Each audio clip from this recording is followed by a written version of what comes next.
कृष्णानंदपुर थाना पक्षर तीनोटी बड़ षंढ और गोटे गाई जबत कर पूर्वर 10 षंढ जबत कर पारादीप स्थित मां सारला गोसेवा आश्रम छड़ा जाइतिला। ଏହି ଅଞ୍ଚଳରେ ଗୋମାଂସ ବିକ୍ରି ଓ ଗୋହତ୍ୟା କରାଯାଉଥିବା ବିଭିନ୍ନ ସମୟରେ ଅଭିଯୋଗ ହେଉଥିଲା, ଯାହାକୁ ଦୃଷ୍ଟିରେ ରଖି କୃଷ୍ଣନନ୍ଦପୁର ଥାନା ଆଇଆଇସି ରଶ୍ମିରଞ୍ଜନ ଦାସଙ୍କ ନେତୃତ୍ୱରେ ବିଭିନ୍ନ ସମୟରେ ଚଢ଼ାଉ କରାଯାଇ ଗୋମାତା ଓ ଷଣ୍ଢ ଜବତ କରାଯାଇଛି।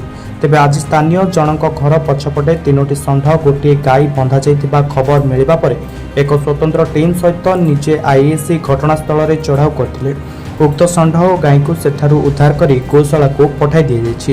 Bureau report, news Prime Odisha.